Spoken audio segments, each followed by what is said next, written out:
ചേച്ചി എനിക്കറിയത്തില്ല എന്തോ പറയണോന്ന്. കാര്യം എൻ്റെ അക്കൗണ്ടിൽ ആദ്യമായിട്ടാണ് ഇത്രയും ഒരു എമൗണ്ട്. കാര്യം എന്തു പറയാനാ, പണ്ട് എൻ്റെ അമ്മ ഇപ്പം ലോൺ എടുത്ത പൈസയാണെങ്കിലും എണ്ണാനായിട്ട് കൈ തരുമ്പോൾ പോലും എനിക്ക് കയ്യിൽ പിടിക്കുമ്പോൾ തന്നെ ഞാൻ ചിന്തിച്ചിട്ടുണ്ട്. മീൻസ് ഞാനിനി എന്നാ ഇങ്ങനെയൊക്കെ ഒരു സമ്പാദ്യം കൊണ്ടുവരിക എന്നൊക്കെ. പക്ഷേ എനിക്ക് സംസാരിക്കാൻ പറ്റണില്ല.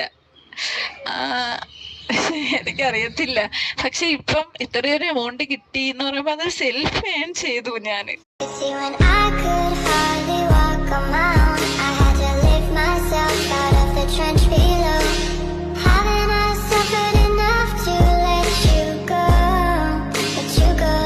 അതായത് എന്ന് പറയുന്നവരോട്, നെഗറ്റീവ് പറയുന്നവരോട് ഒരുപാട് പേര് ഇത് പറയുന്ന തട്ടിപ്പാണ്, ഉടായ്പാണ്, അതാണ്, സ്കാമാണ്, ഡിജിറ്റൽ നെറ്റ്വർക്കിംഗ് ഒന്നും പോസിബിൾ അല്ല എന്ന് പറയുന്നവരോട് ചേച്ചിക്ക് എന്താ പറയാനുള്ളത്? അതെന്ന് വെച്ചാൽ എല്ലാത്തിലും ഫസ്റ്റ് വേണ്ടത് നമ്മുടെ മൈൻഡ് സെറ്റാണ്. നമുക്ക് നമ്മുടെ മൈൻഡ് എന്ത് പറയുന്നോ അത് ഡിസിഷൻ എടുക്കാൻ നമുക്ക് പറ്റണം. മറ്റുള്ളവർ എന്തും പറഞ്ഞോട്ടെ. കാരണം ഇവിടെ P03 കാര്യങ്ങളൊക്കെ അറിയുന്നത് നമ്മൾ മാത്രമാണ്. ചുറ്റുമുള്ളവർക്ക് അറിയില്ല എന്താണ് ഇവിടെ നടക്കുന്നത് നല്ലത്. അപ്പൊ നമ്മൾ മനസ്സിലാക്കിയിട്ടുണ്ടെങ്കിൽ ആ ഒരു ഡിസിഷൻ എടുക്കാൻ നമുക്ക് സാധിക്കണം. പിന്നെ എന്ത് പണിയാണെങ്കിലും നമ്മളത് ചെയ്യേണ്ടതെന്ന് വിചാരിച്ച് ചെയ്തു കഴിഞ്ഞാൽ അത് ഭയങ്കര റിട്രീറ്റ്. എന്റെ പേരെന്തായിരുന്നു? സിദ്ര. ഓക്കെ, സിദ്ര. എങ്ങനെ പോകുന്നു റിട്രീറ്റും കാര്യങ്ങളൊക്കെ? എങ്ങനെ പോകുന്നു? പൊളിയായിട്ട് പോകുന്നു, അടിപൊളിയാണ്, കാണാൻ തന്നെ പറ്റും, സൂപ്പറാണ്. ആസ് എ സ്റ്റുഡന്റ് ഇത് എനിക്ക് അമേസിംഗ് ആണ്, ഞാൻ വിചാരിക്കാത്ത ഒരു.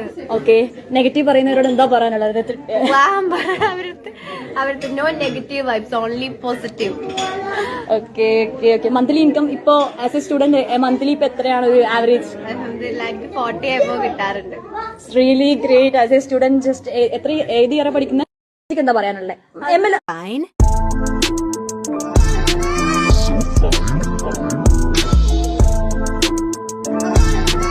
So fine.